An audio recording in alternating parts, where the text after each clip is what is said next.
हाय, मैं हूं खुशहाल पंजाबी और आप मुझे देख रहे हैं टेली तड़का पे। Hi, welcome to the show. Thank you. Can you tell us your date of birth? 23rd April 1977. What are your hobbies?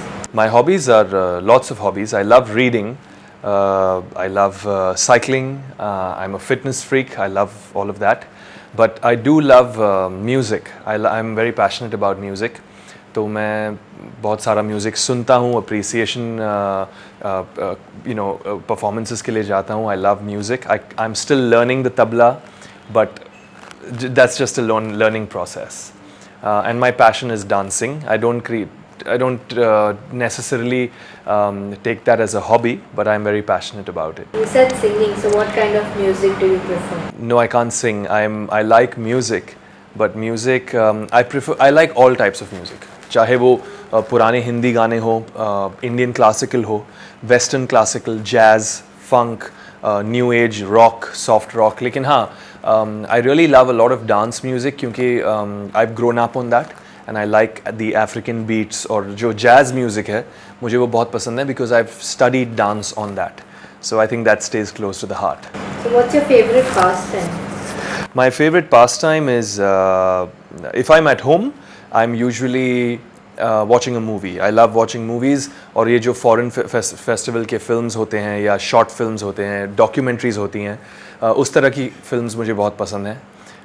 Theater, of course, I love watching films with my friends, or sometimes I just go with किसी को भी पकड़ लेता हूँ, कोई neighbor खड़ा है तो उसको बोलता हूँ चल picture के लिए चलते हैं. I love watching films because I really think that at some point in my life I would like to direct a film. So that's my best pastime. So which is the latest movie you have watched? Latest one I watched was ये है Source Code, English वाली है, और हिंदी में I saw Haunted in 3D.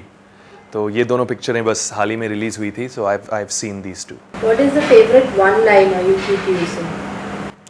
Live and let live, please. मतलब दूसरों के business में या लाइफ में दखलंदाजी मत करो. Don't interfere. You live your life. Let everybody live their lives. Enjoy, respect, and I think people have started wondering उसके घर में क्या चल रहा है. I think you should just live your own life, and I really follow that. How would you describe yourself? I would describe myself as I'm very straightforward. जो है वो जो दिखता है वही है. मतलब I'm very friendly. I'm very social. I like making friends.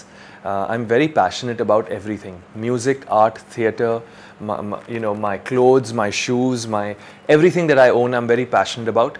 मेरी गाड़ी है या बाइक है या मेरी family है या everything about my life. I'm very passionate and involved.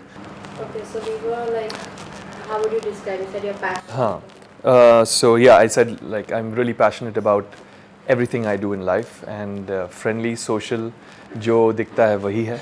And yeah, I mean, I love working hard, and I also like enjoying myself. I like the balance in life. ऐसा नहीं कि मतलब रोज़ काम करते रहो, and you look back after 10 years and say यार मैं सिर्फ काम में ही उलझा हुआ था, कुछ I've not lived. But I don't believe that. मैं travel करता हूँ.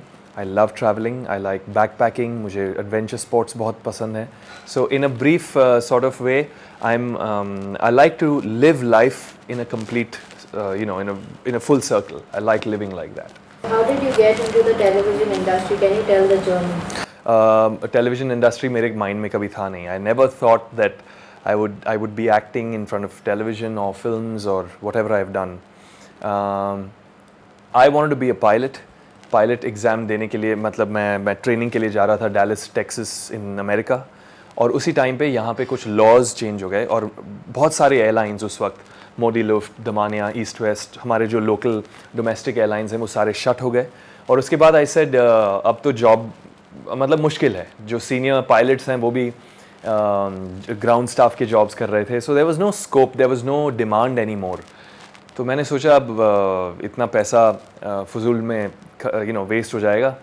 सो I still joined an airline. मैंने जेट एयरवेज ज्वाइन किया एज अ पर्सर, और मुझे लगा कि बस 2-3 सालों में जब ये सिचुएशन ठीक हो जाएगा मैं पायलट ट्रेनिंग के लिए जाऊंगा और फिर से ट्रांसफ़र ले लूँगा फ्रॉम पर्सर टू पायलट. लेकिन वैसे हुआ नहीं. और मैं बस 2 साल मैंने कंप्लीट किए थे जेट एयरवेज में. और मेरी सिस्टर ने एक्चुअली एक होर्डिंग वो एड देखी थी ग्लैड्रैग्स ग्लैड्रैग्स मैन हंट कॉन्टेस्ट के लिए। तो शी टोल्ड मी तुम अप्लाई करो। मैंने कहा पागल हो गए हो मैं कैसे अप्लाई करूं, मैंने सोचा भी नहीं है मॉडलिंग का।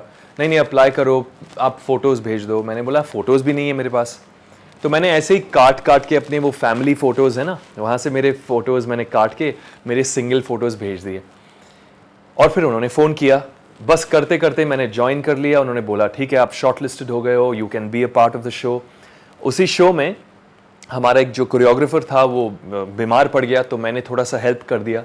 तो जो मिसेस वाडिया हैं, मिसेस मॉरीन वाडिया, जो बॉम्बे डाइंग ग्रुप और ग्लैड्रैग्स की ओनर हैं, उन्होंने कहा कि मैं तुम्हें मॉडलिंग अलग, आप में एक अच्छा कोरियोग्राफर भी नज़र आता है।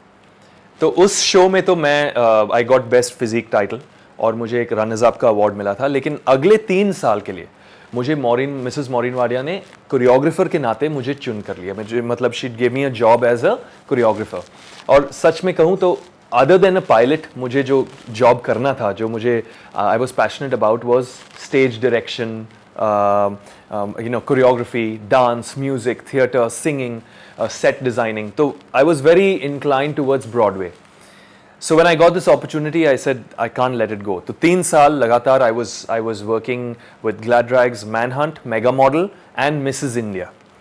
So after that, during those times, मैं बहुत कोऑर्डिनेटर्स से मिलता था, बहुत सारे दूसरे फैशन कोरियोग्राफर्स से, प्रोड्यूसर्स, डायरेक्टर्स, जिन्होंने मुझे एक पोटेंशियल देखा और मुझे कहा यार आओ म्यूज़िक वीडियोस कर लो, क्योंकि आप मॉडलिंग भी करते हो, डांस भी करते हो, कोरियोग्राफी भी करते हो। तो 3 in 1 सॉर्ट ऑफ सिचुएशन होता है, तो उनके लिए तो पैसा बचता है और मेरे लिए मुझे काम मिल जाता है। So I started doing choreography for music videos and dancing and modelling. उस करते करते मैंने 14 म्यूज़िक वीडियोस कर दिए और उसमें से कह दूं तुम्हें और बहुत फेमस हो गया था, और तेरा मेरा प्यार, फाल्गुनी पाठक, शान के लिए लवोलॉजी, बहुत सारे वीडियोस किए थी मैंने। और उसी दौरान फैशन शूट्स भी शुरू हो गए मैगजीन्स के लिए, ग्लैड्रैग्स, वोग, लॉफिसियल और बहुत सारे मैगजीन्स। तो इट टर्न्ड इनटू मॉडलिंग ऐसे ही बाय डिफ़ॉल्ट, मैंने ऐसे सोचा नहीं था। तो choreography, dancing and modelling became part of my life.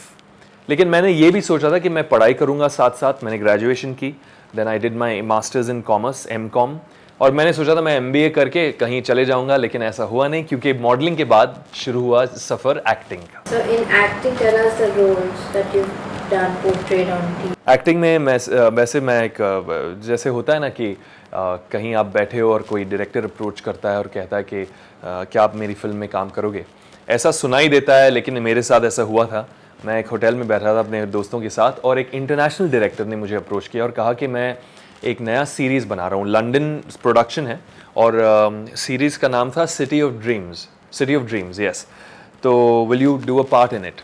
तो मैं कुछ 19-20 का था उस टाइम, 19-20 साल का। मैंने कहा कि okay, I don't mind. So I went, I auditioned, and वहाँ पे देखता हूँ कि Lisa Ray, my colleague, Saeed Jaffrey, Suresh Oberoi, Mahesh Anand, there so many actors. और मैंने कहा यार this is damn good, my first job. तो वो शो मैंने कर दिया, लेकिन अनफॉर्चुनेटली वो रिलीज़ नहीं हुआ। उसके बाद मुझे एक और इंटरनेशनल फिल्म मिला, बॉम्बे बॉयज़, जो कायजाद गुस्ताद की फिल्म थी, उसमें मैंने एक पार्ट किया। उसके बाद तुरंत ही मुझे एक शो मिला था, इंग्लिश शो, जिसका नाम था माउथफुल ऑफ स्काई, और ये इंडिया का पहला इंग्लिश टीवी सीरियल था जो DD मेट्रो पे आता था, जिसमें मैं मिलिंद सुमन का छोटे भाई का किरदार निभा रहा था। So I think suddenly I was exposed to Kritika Desai and Aisha Dharkar and Milind Soman, Nisha Singh, Rahul Bose, इतने सारे सेलिब्रिटीज़ हैं, एक्टर्स हैं, जिनके साथ मैं मतलब I was acting with them. तो at that age I felt बस यार I am really good, I am enjoying myself. और उसके बाद शुरू हुए हिंदी टीवी सीरियल्स, जो मेरी पहली सीरियल थी कभी हाँ कभी ना, जो गोल्डी बहल और सृष्टि बहल की प्रोडक्शन थी, रोज़ मूवीज़। और वहाँ से बस जर्नी वेंट ऑन। मैंने एक शो की थी, love marriage for ZTV, CID special bureau Sony के लिए, संतान स्टार प्लस के लिए, देखो मगर प्यार से, ये दिल चाहे मोर, डॉन, बहुत सारे शुश कोई है वाले एपिसोड्स किए थे मैंने, राजा की आएगी बारात, और फिर मतलब मैं करता गया, कहीं पे कैमियोज, कहीं पे लीड रोल्स, और फिर आया दौर मेरी फिल्म्स का। मेरी पहली फिल्म थी सिनेवेस्टा के लिए, जिसमें काजोल की बहन का लॉन्च हुआ था, तनीषा, जिसमें डीनो मौर्य थे, करण नाथ, गौरव कपूर और मैं। और ये फिल्म थ्रिलर थी। हम that was my first film, उसमें सारा डांसिंग भी था, इट वाज ग्रेट फन। उसके बाद आया लक्ष्य, जहाँ पे फरहान अख्तर की फिल्म थी। I was playing Preity Zinta's fiance, और Lakshya was a great film. लक्ष्य के बाद इमीडिएटली आई डिड काल, जिस करण जौहर्स प्रोडक्शन, जहाँ पे Vivek Oberoi, Ajay Devgn, Esha Deol, Lara Dutta, John Abraham, Soham Shah was the director. और उसके बाद आई गोल, जो यूटीवी की प्रोडक्शन थी। Again I was working with John, but this time Arshad Barshi, Bipasha, Boman Irani and Vivek Agnihotri ने डायरेक्ट की थी वो फिल्म। मैंने सलामे इश्क में भी एक कैमियो की थी, जिसमें Nikhil Advani was the director, और उनकी मतलब उनका स्टार कास्ट तो आप जानते हो, from Salman Khan to Anil Kapoor to Juhi Chawla, everyone was there in that film. So I think जो फिल्म्स मैंने की थी वो बहुत बढ़िया प्रोडक्शंस थी और बहुत अच्छी फिल्म्स थी। And I think I don't mind doing a good role in a good film, as long as the film is good, और लोग मतलब एंथुजियास्टिक हो काम करने के लिए। तो ये रही मॉडलिंग की बात, टीवी सीरियल्स की बात, म्यूज़िक वीडियोज़ की बात, फिर फिल्म्स हो गई, और अब आया दौर मेरा एक रियलिटी शोज़ का। और मैंने लगातार एवरी ईयर में एक रियलिटी शो करता गया। 7 हो गए मेरे reality shows, right from fear factor, जो पहले का फियर फैक्टर था, जो मलेशिया में हमने शूट किया था, फियर फैक्टर, फिर पैसा भारी पड़ेगा, एक से बढ़कर एक, मिस्टर एंड मिस टीवी, एक नॉटिका नेविगेटर्स चैलेंज, हाल ही में मैंने जोर का झटका किया था, जो शाहरुख खान ने होस्ट किया था, वो मैं जीता। तो इन 7 रियलिटीज़ में से 5 मैं मतलब जीत के आया था, which was a great feeling. और या सो जर्नी अभी बाकी है, अभी बहुत सारा काम आगे करना है।